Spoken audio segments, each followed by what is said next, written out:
तो दोस्तों एक बार फिर से स्वागत है आप सभी का आपके अपने favourite English learning channel scholar English पर। मेरा नाम है दीपिका कुमावत और मैं इस चैनल पर वेरियस कॉम्पिटिटिव एग्जाम्स के लिए इंग्लिश सब्जेक्ट टीच करती हूँ। तो बेसिकली आज के इस वीडियो में हम डिस्कस करने जा रहे हैं द हिंदू एडिटोरियल का वोकैब एनालिसिस। आशा करती हूँ कि आप इन सेशंस के साथ रेगुलरली जुड़ रहे हैं और इनका बेनिफिट भी उठा रहे हैं, क्योंकि इन सेशंस का मकसद है आपकी वोकैब पावर को और ज़्यादा इन्हांस करना। और ये जो वोकैब सेशंस है ये बैंक, एसएससी, रेलवे, यूपीएससी या फिर किसी भी कॉम्पिटिटिव एग्जाम के लिए इक्वली बहुत ही ज़्यादा इंपॉर्टेंट है। तो चलिए और ज़्यादा देर ना करते हुए बढ़ते हैं हमारे वोकैब शो की ओर और जानेंगे कि आज का हमारा सबसे पहला वर्ड कौन सा है। तो दोस्तों आज का हमारा सबसे पहला वर्ड आता है मैलाड्रॉइट। दोस्तों मैलाड्रॉइट का मतलब होता है अयोग्य, अनाड़ी या फिर असक्षम, यानी कि जिसमें काबिलियत नहीं होती है, जिसमें कोई स्किल्स नहीं होती है, जो कि योग्य नहीं होता है किसी काम को करने के लिए। बेसिकली उसमें योग्यता नहीं है, वो जो अनाड़ी है एक तरीके का, यानी कि सक्षम भी नहीं है वो, यानी कि केपेबल नहीं है, जिसमें एबिलिटी नहीं है, जिसमें काबिलियत नहीं है, जिसमें जो है वो मतलब कि योग्यता नहीं है। तो ऐसे व्यक्ति को हम कहते हैं मैलाड्रॉइट, यानी कि जो किसी भी काम में निपुण नहीं है, जो कुछ भी नहीं कर सकता, बेकाम है, यानी कि बिल्कुल जो है वो मतलब कि वेस्ट है एक तरीके से कोई व्यक्ति, अगर हम कह सकते हैं, यानी कि उसका कोई यूज़ ही नहीं है, यानी कि वो कि कोई काम करने के भी लायक नहीं है, यानी कि उसमें कोई अदर कैपेबिलिटी भी नहीं है, कोई स्किल्स भी नहीं है कि वो उसे कर सके। तो ऐसे व्यक्ति को हम कहते हैं मैलाड्रॉइट। और ये हमारे पास पार्ट्स ऑफ स्पीच में एग्जेक्टिव है, यानी कि विशेषण है। सिनोनिम इसका होता है क्लमजी, ऑकवर्ड, इनेप्ट या फिर अनस्किलफुल। क्लमजी का मतलब होता है जो हमेशा काम को बिगाड़ता है, यानी कि अगर कुछ अच्छा करने जाता है तो उसके हाथों से जो है वो चीज़ बिगड़ जाती है, तो उसे हम कहते हैं क्लमजी। ऑकवर्ड का मतलब होता है थोड़ा भद्दा, थोड़ा अजीब, जिसे हम कह सकते हैं, उसे हम कहते हैं ऑकवर्ड। इनएप्ट या फिर अनस्किलफुल का मतलब होता है जिसमें कोई भी स्किल्स या फिर कौशल, जिसे हम कहते हैं योग्यता, नहीं होती है, जो बिल्कुल असक्षम होता है किसी भी काम को करने में, जिसमें कोई भी यानी कि योग्यता नहीं है, जिसमें कोई भी एबिलिटीज नहीं है, तो उसे हम कहते हैं इनेप्ट या फिर अनस्किलफुल। अब अगर बात करें इसके एंटोनिम की, तो एंटोनिम इसका है स्किलफुल, एडेप्ट, ग्रेसफुल या फिर डेक्स्ट्रस। दोस्तों स्किलफुल या फिर एडेप्ट दोनों का मतलब होता है जो मतलब कि योग्य है, यानी कि किसी काम करने के लायक है, जिसमें स्किल्स है, जिसमें योग्यता है, जिसमें कौशल है, तो उसे हम कहते हैं कि स्किलफुल या फिर एडेप्ट। देन हम आगे जाएंगे तो इसके बाद हमारे अगले वर्ड है ग्रेसफुल या फिर डेक्स्ट्रस। दोस्तों ग्रेसफुल का मतलब होता है जो बहुत अच्छा व्यक्ति होता है, यानी कि ये जो है वो पॉजिटिव वर्ड है किसी व्यक्ति की क्वालिटीज को दिखाने के लिए। वहीं डेक्स्ट्रस का मतलब होता है जो व्यक्ति बहुत ज्यादा मेहनती है, और मेहनती किस कॉन्टेक्स्ट में, तो जो व्यक्ति मतलब कि अपने दोनों हाथों से काम कर सकता है, यानी कि ऐसी स्किल्स है उसके पास जो अपने दोनों हाथों से काम कर सके। जैसे हमारे आइंस्टाइन थे जो दोनों हाथों से लिखा करते थे, तो वो डेक्स्ट्रस थे, तो उसे हम कह सकते हैं डेक्स्ट्रस। दोस्तों दोस्तों इसी के बाद हमारे एग्जाम्पल की ओर बढ़ेंगे, तो हमारा एग्जाम्पल है his maladroit handling of the situation only made things worse. यानी कि जिस तरीके से वो जो है वो किसी भी सिचुएशन को बिल्कुल अयोग्यता से हैंडल करता है, तो वो सारी चीज़ें जो क्या है कि काम को बिगाड़ती है, सुधारने की वजह जो है वो उसकी वजह से काम बिगड़ जाता है। तो इस कॉन्टेक्स्ट में हम जो है वो मैलाड्रॉइट इस वर्ड का अलग अलग सेंटेंसेस में यूज़ कर सकते हैं।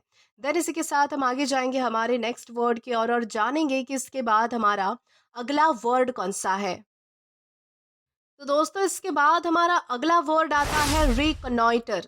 दोस्तों रिकनॉइटर का मतलब होता है जांच करना, निगरानी करना, किसी चीज की जांच पड़ताल करना, उसे अच्छे से चेक करना या फिर एग्जामाइन करना, तो उसे हम कहते हैं रिकनॉइटर। और ये हमारे पास पार्ट्स ऑफ स्पीच में वर्ब है, यानी कि क्रिया है। सिनोनिम इसका होता है स्काउट, सर्वे, इंस्पेक्ट या फिर एक्सप्लोर। इन चारों का ही मतलब होता है कि किसी चीज की जांच पड़ताल करना, किसी चीज को अच्छे से एग्जामाइन करना, जांचना या फिर निगरानी करना, तो उसे हम कहते हैं स्काउट, सर्वे, इंस्पेक्ट या फिर एक्सप्लोर। एंटोनिम इसका होता है इग्नोर, ओवरलुक, निग्लेक्ट या फिर डिसरिगार्ड। यानी कि किसी चीज को जो है वो टालना, नजरअंदाज करना। इन सारे ही वर्ड्स का क्या मतलब होता है कि किसी चीज को टालना, नजरअंदाज करना, अवॉइड करना। अब अगर बात करें इसके एग्जाम्पल की, तो एग्जाम्पल इसका है the soldiers reconnoitred the area before moving forward. यानी कि आगे बढ़ने से पहले क्या किया कि सैनिकों ने जो है वो पूरा एरिया अच्छे से जांच लिया, पूरा एरिया अच्छे से चेक कर लिया, यानी कि वहाँ की जांच पड़ताल कर ली। तो इस कॉन्टेक्स्ट में हम जो है वो रिकनॉइटर इस वर्ड का अलग अलग सेंटेंसेस में यूज कर सकते हैं। देन इसी के साथ हम आगे जाएंगे हमारे नेक्स्ट वर्ड की ओर और जानेंगे कि इसके बाद हमारा अगला वर्ड कौन सा है। तो दोस्तों इसके बाद हमारा अगला वर्ड आता है कॉन्कॉक्ट। दोस्तों कंकॉक्ट का मतलब होता है बनाना, मिलना, गढ़ना या फिर बहुत सारी चीज़ें मिलाकर एक नई चीज़ बनाना। बेसिकली ये जो वर्ड है वो किसी नेगेटिव सेंस में यूज़ होता है, यानी कि जब आप जो है वो खुद को बचाने के लिए बहुत सारी बातें बनाते हो या फिर जो है वो बहुत सारी बातें मिक्स करते हो, बहुत सारी बातें मिक्स करके एक नई बात बनाते हो, एक नई स्टोरी बनाते हो किसी को सुनाने के लिए, किसी को एक्सक्यूज़ देने के लिए, या फिर गढ़ते हो यानी कि कोई चीज़ मनगढ़ंत बनाते हो आप, उसे जो है वो पूरी तरीके से एक शेप देते हो, प्रॉपर शेप देते हो ताकि वो असली लगे। तो उसे हम कहते हैं गढ़ना। तो ये सारी चीज़ें जो है वो हमारे कॉन्सेप्ट के मीनिंग है, जिससे हम समझ सकते हैं कि कोई चीज़ बनाना, कोई चीज़ मिलना, कोई चीज़ गढ़ना या फिर बहुत सारी चीज़ें मिलाकर एक नई चीज़ बनाना, यानी कि बहुत सारी बातें मिलाकर एक नई कहानी बना देना। तो उसे हम कहते हैं कॉन्कॉक्ट। ये हमारे पास पार्ट्स ऑफ स्पीच में वर्ब है, यानी कि क्रिया है। सिनोनिम इसका होता है इन्वेंट, डिवाइस, फैब्रिकेट या फिर फॉर्मुलेट। दोस्तों इन चारों का ही मतलब होता है कि किसी चीज़ को जो है वो बनाना, यानी कि किसी बातों को बनाना, बेसिकली फॉर्मुलेट करना, फैब्रिकेट करना, डिवाइस करना, इन्वेंट करना, उजागर करना जिसे हम कह सकते हैं। बनाना बेसिकली किसी चीज़ को जो है वो मतलब कि किसी चीज़ का आविष्कार करना, तो उसे हम कहते हैं इन्वेंट, डिवाइस, फैब्रिकेट या फिर फॉर्मुलेट। एंटोनिम इसका होता है डिस्ट्रॉय, ruin, डिमोलिश या फिर डिसऑर्गेनाइज। दोस्तों इन चारों का ही मतलब होता है कि किसी चीज़ को, किसी बात को जो है वो डिस्ट्रॉय कर देना, बर्बाद करना, तहस नहस करना, डिमोलिश करना, उसकी तोड़ फोड़ करना, तो उसे हम कहते हैं डिस्ट्रॉय, ruin, डिमोलिश या फिर डिसऑर्गेनाइज। डिसऑर्गेनाइज का मतलब होता है किसी चीज़ को तोड़ मरोड़ कर पेश करना, यानी कि जो बातें अपनी जगह पर नहीं होती, बेसिकली उसमें जो है वो मिर्च मसाला लगाकर एक्स्ट्रा बातें बताई जाती है उसे। यहाँ पर इस सेंस में हम इसका यूज़ करेंगे। वैसे तो डिसऑर्गेनाइज का मतलब होता है कि कोई चीज़ अस्त व्यस्त होना, अकराल विकराल रूप में होना, बिखरी हुई होना बेसिकली। तो ये सारे वर्ड जो है वो आप इस सेंस में समझ सकते हो, यानी कि अगर आपको कॉन्कॉक्ट इस मीनिंग के सेंस में समझने हैं, तो आप यही समझिए कि अगर कोई बात जो है वो मनगढ़ंत तरीके से बनाई जा रही है, अगर कोई बात जो है वो मतलब कि बहुत सारी बातों को मिलाकर एक बात नई बनाई जा रही है, एक नई स्टोरी बनाई जा रही है, तो उसका अपोजिट क्या होगा कि आप उस बात को बिगाड़ रहे हो, उस बात को आप जो है वो डिमोलिश कर रहे हो, यानी कि उस बात को जो है वो आप तोड़ रहे हो यानी कि उस चीज़ के खिलाफ हो रहे हो, उस चीज़ को जो है वो आप मतलब कि तोड़ मरोड़ कर पेश कर रहे हो, या फिर उस चीज़ को डिसऑर्गेनाइज करके पेश कर रहे हो, तो उसे हम कहते हैं डिस्ट्रॉय, ruin, डिमोलिश या फिर डिसऑर्गेनाइज। अब अगर बात करें इसके एग्जाम्पल की, तो एग्जाम्पल इसका है she concocted a story to explain her absence, यानी कि उसने जो है वो अपनी एब्सेंस को प्रेजेंस करने के लिए, यानी कि अपने उसने क्या किया कि अपनी एब्सेंस का तरीका बताने के लिए, अपने एब्सेंस की जो है वो रीज़न बताने के लिए उसने जो है वो एक नई मनगढ़ंत कहानी बनाई, यानी कि बहुत सारी बातों को मिलाकर एक नई, यानी कि नई कहानी बनाकर सुना दी। तो इस कॉन्टेक्स्ट में हम जो है वो कॉन्कॉक्ट इस वर्ड का अलग अलग सेंटेंसेस में यूज़ कर सकते हैं। देन इसी के साथ हम आगे जाएंगे हमारे नेक्स्ट वर्ड की ओर और जानेंगे कि इसके बाद हमारा अगला वर्ड कौन सा है। दोस्तों इसके बाद हमारा अगला वर्ड आता है कंजील। दोस्तों कंजील का मतलब होता है जमाना, ठोस बनाना, किसी चीज़ को सॉलिडिफाई करना, तो उसे हम कहते हैं कंजील। और ये हमारे पास पार्ट्स ऑफ स्पीच में वर्ब है, यानी कि क्रिया है। सिनोनिम इसका होता है सॉलिडिफाई, क्लॉट, थिकन या फिर फ्रीज। यानी कि किसी चीज़ को जमाना, किसी चीज़ को गाढ़ा बनाना, किसी चीज़ को मतलब सॉलिडिफाई करना, यानी कि सॉलिड स्टेट में डालना, तो उसे हम कहते हैं सॉलिडिफाई, क्लॉट, थिकन या फिर फ्रीज। एंटोनिम इसका होता है मेल्ट, लिक्विडिफाई, डिसॉल्व या फिर सॉफ्टन। मेल्ट का मतलब होता है पिघलना, लिक्विफाई का मतलब होता है, सॉरी ये लिक्विफाई है, लिक्विफाई का मतलब होता है कि किसी चीज़ को तरल बनाना, यानी कि पतला बनाना। डिसॉल्व का मतलब होता है घोलना या फिर घुलना। सॉफ्टन का मतलब होता है मुलायम बनाना, जो कि हमारे सारे कंजील के एंटीनिम है। अब अगर बात करें इसके एग्जाम्पल की, तो एग्जाम्पल इसका है the soup congeal after sitting out too long, यानी कि बहुत देर तक बैठे रहने की वजह से जो है वो सूप पूरा जम चुका था, यानी कि सॉलिडिफाई हो चुका था। तो इस तरीके से हम जो है वो कंजील का यूज़ कर सकते हैं। देन इसके बाद हमारा अगला वर्ड आता है वेनरेशन। दोस्तों वेनरेशन का मतलब होता है श्रद्धा, सम्मान या फिर पूजन, यानी कि जब आप जो है वो किसी के प्रति रिस्पेक्ट रखते हो, किसी का सम्मान करते हो, आपके मन में उसके प्रति श्रद्धा होती है, आपको जो है वो व्यक्ति पूजनीय लगता है, यानी कि भगवान समान लगता है, आप उसकी रिस्पेक्ट करना चाहते हो, तो उसे हम कहते हैं वेनरेशन। यानी कि किसी की श्रद्धा, किसी के सम्मान यानी कि किसी का सम्मान करना, किसी की रिस्पेक्ट करना, किसी की वर्शिप करना, किसी को एडमायर करना, तो उसे हम कहते हैं वेनरेशन। और ये हमारे पास पार्ट्स ऑफ स्पीच में नाउन है। सिनोनिम इसका होता है रेवरेंस, रिस्पेक्ट, वर्शिप या फिर एडमायरेशन। रेवरेंस का मतलब होता है कि श्रद्धा, सम्मान, पूजन। रिस्पेक्ट का मतलब होता है कि किसी को जो है वो मतलब कि सम्मान देना, इज्जत देना। वर्शिप का मतलब होता है किसी की पूजा करना ना। एडमायरेशन का मतलब होता है कि किसी को मतलब कि बहुत मानना, बेसिकली किसी की बहुत ज़्यादा सराहना करना, तो उसे हम कहते हैं एडमायरेशन। एंटोनिम इसका है डिसरिस्पेक्ट, स्कॉन, हेट्रेड या फिर डिसऑनर। दोस्तों डिसरिस्पेक्ट का मतलब होता है किसी की बेइज्जती करना, स्कॉन का मतलब होता है किसी की आलोचना करना, हेट्रेड का मतलब होता है किसी से नफरत करना, और डिसऑनर का भी सेम मतलब होता है कि किसी का सम्मान ना करना, किसी की बेइज्जती करना, उसे नीचा दिखाना बेसिकली। तो ये सारे हमारे वर्ड जो है वो नेगेटिव सेंस में यूज होते हैं, जो ये दिखाते हैं कि किसी की अगर मतलब कि बेइज्जती की जाती है, किसी से नफरत की जाती है, किसी को आलोचना की जाती है, किसी की निंदा की जाती है, तो उसे हम कहते हैं डिसरिस्पेक्ट, स्कॉन, हेट्रेड या फिर डिसऑनर। अब अगर बात करें इसके एग्जाम्पल की, तो एग्जाम्पल इसका है the monk is held in a great veneration by the villagers, यानी कि गांव वाले लोग जो है वो एक मॉन्क को यानी कि एक साधु को जो है वो बहुत ज़्यादा मानते थे, उसका बहुत ज़्यादा सम्मान करते थे, उसे पूजनीय समझते थे। तो इस कॉन्टेक्स्ट में हम जो है वो वेनरेशन इस वर्ड का अलग अलग सेंटेंसेस में यूज़ कर सकते हैं। देन इसी के साथ हम आगे जाएंगे हमारे नेक्स्ट वर्ड की और जानेंगे कि इसके बाद हमारा अगला वर्ड कौन सा है। तो दोस्तों इसके बाद हमारा अगला वर्ड आता है रेवरेंट। दोस्तों रेवरेंट का मतलब होता है प्रेत यानी कि भूत, लौटने वाली आत्मा, यानी कि जो मर के लौट आई हो, तो ऐसी आत्माओं को हम कहते हैं रेवरेंट। यानी कि जो भूत प्रेत होते हैं जो मर के लौट आते हैं, तो उसे हम कहते हैं रेवरेंट। ये हमारे पास पार्ट्स ऑफ स्पीच में नाउन है। सिनोनिम इसका होता है घोस्ट, स्पिरिट, फैंटम या फिर अपरेशन। दोस्तों इन चारों का ही मतलब होता है भूत या फिर प्रेत। एंटोनिम इसका होता है मॉर्टल, ह्यूमन बीइंग या फिर क्रिएचर। दोस्तों मॉर्टल का मतलब होता है जो चीज़ मतलब कि नश्वर होती है, यानी कि जो चीज़ अगर है इस दुनिया में तो उसका मतलब कि एंड पॉइंट भी होता है, वो चीज़ खत्म भी होती है, यानी कि जो चीज़ अमर नहीं होती ऐसी चीज़ को हम कहते हैं मॉर्टल। ह्यूमन का मतलब होता है इंसान। बीइंग का मतलब आप जो है वो किसी भी जीव से समझ सकते हैं, यानी कि इस दुनिया में जितने भी लिविंग क्रिएचर है वो सारे बीइंग है। और क्रिएचर का मतलब आपको पता है, क्रिएचर का भी मतलब होता है जीव होना। तो उसे हम कहते हैं मॉर्टल, ह्यूमन बीइंग या फिर क्रिएचर।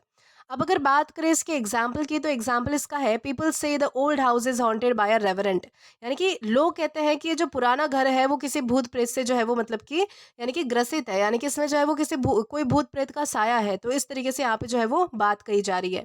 तो इस तरीके से आप समझ पाओगे कि रेवरेंट यानी क्या होता है, किस तरीके से यूज किया जाता है।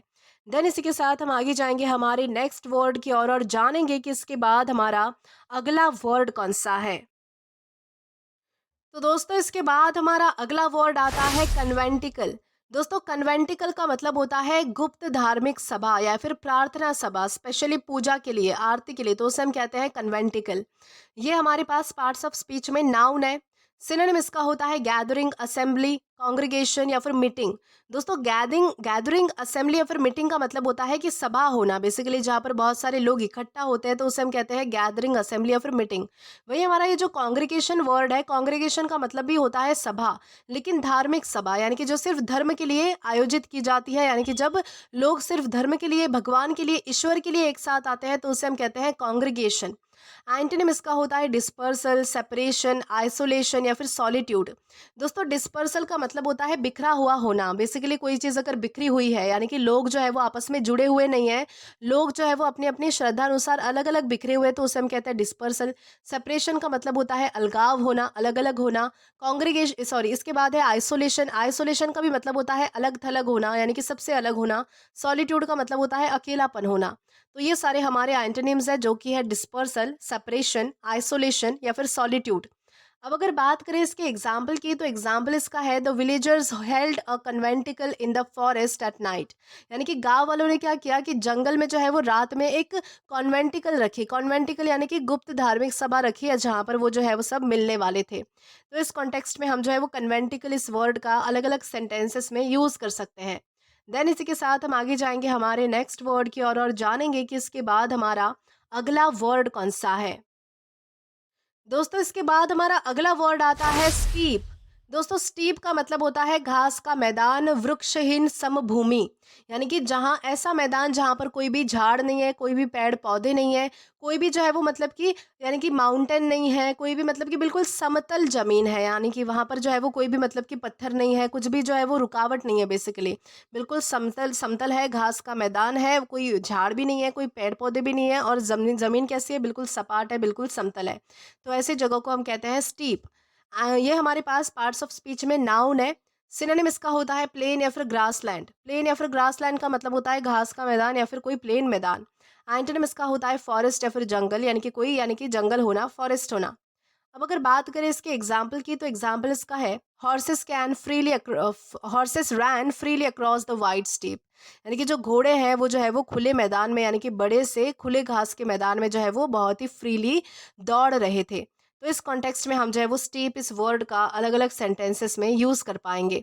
देन इसी के साथ हम आगे जाएंगे हमारे नेक्स्ट वर्ड की ओर और जानेंगे कि इसके बाद हमारा अगला वर्ड कौन सा है। दोस्तों इसके बाद हमारा अगला वर्ड आता है फ्रेंजी। दोस्तों फ्रेंजी का मतलब होता है उत्साह, पागलपन या फिर जोश। यानी कि जब आप बहुत ज़्यादा एक्साइटेड होते हो, बहुत ज़्यादा मतलब कि इतने ज़्यादा एक्साइटेड हो कि पागलपन की हद सारी पार हो जाती है। यानी कि जब कोई ऐसा व्यक्ति है जो बहुत ज़्यादा यानी कि एक्साइटेड है उसे जो है वो कंट्रोल करना बहुत ज़्यादा मुश्किल है, क्योंकि उसकी एक्साइटमेंट बहुत ज़्यादा है। तो ऐसे व्यक्ति को हम कह सकते हैं फ्रेंजी। यानी कि ऐसी चीज़ को, यानी कि जो बहुत उत्साह से भरी हुई है, पागलपन से भरी हुई है, जोश से भरी है, तो उसे हम कहते हैं फ्रेंजी। ये हमारे पास पार्ट्स ऑफ स्पीच में नाउन है। सिनोनिम इसका होता है मैडनेस, हेजिटेशन या फिर टर्मोइल। दोस्तों इन तीनों का ही मतलब होता है कि बहुत ज़्यादा पागलपन होना, पागलपन की हद तक जो है वो किसी इंसान में उत्साह होना, जोश होना। एंटोनिम इसका है कामनेस, पीस या फिर ट्रैंक्विलिटी। दोस्तों इन तीनों का ही मतलब होता है शांति होना, शांति की स्थिति होना, बिल्कुल जो है वो मतलब कि कामनेस होना, पीस होना, ट्रैंक्विलिटी होना, यानी कि बिल्कुल भी जो है वो शांति होना, किसी भी तरीके का जो है वो शोर ना होना। तो उसे हम कहते हैं कामनेस, पीस या फिर ट्रैंक्विलिटी। अब अगर बात करें इसके एग्जाम्पल की, तो एग्जाम्पल इसका है the fans scream in the frenzy at the concert. यानी कि कॉन्सर्ट में जो है वो फैंस जो है वो बहुत ज़ोर से जो है वो जोश में और उत्साह में चिल्ला रहे थे, यानी कि पागलों की तरह कर रहे थे। तो इस कॉन्टेक्स्ट में हम जो है वो फ्रेंजी इस वर्ड का अलग अलग सेंटेंसेस में यूज़ कर सकते हैं। देन इसी के साथ हम आगे जाएंगे आज के हमारे लास्ट वर्ड की और जानेंगे कि हमारा वो वर्ड कौन सा है। तो दोस्तों हमारा वर्ड आता है फ्रेटरनाइज। दोस्तों फ्रेटरनाइज का मतलब होता है मैत्री करना, घुलना मिलना, दोस्ती करना बेसिकली। तो उसे हम कहते हैं फ्रेटरनाइज। ये हमारे पास पार्ट्स ऑफ स्पीच में वर्ब है, यानी कि क्रिया है। सिनोनिम इसका होता है सोशलाइज, मिंगल, बिफ्रेंड या फिर एसोसिएट। यानी कि सोशलाइज का मतलब होता है घुलना मिलना, मिंगल का भी मतलब होता है घुलना मिलना, बिफ्रेंड का मतलब होता है कि दोस्ती करना, और एसोसिएट का मतलब होता है कि किसी का सहारा लेना। सहारा लेना बेसिकली यहाँ पर मतलब कि एसोसिएट मतलब कि एक बेसिकली कंपेनियन होना, आपका मतलब कि दोस्त होना। तो उसे हम कहते हैं एक साथ मिलना बेसिकली, यानी कि साथ जो हम आपको मिलता है किसी का, तो उसे हम कहते हैं एसोसिएट। यानी कि जब आप जो है वो किसी के साथ होते हो तो आप जो है वो उसे एसोसिएट कर रहे होते हो। तो उसे हम कहते हैं सोशलाइज, मिंगल, बी फ्रेंड या फिर एसोसिएट। एंटोनिम इसका होता है अवॉइड, शन, इग्नोर या फिर निग्लेक्ट।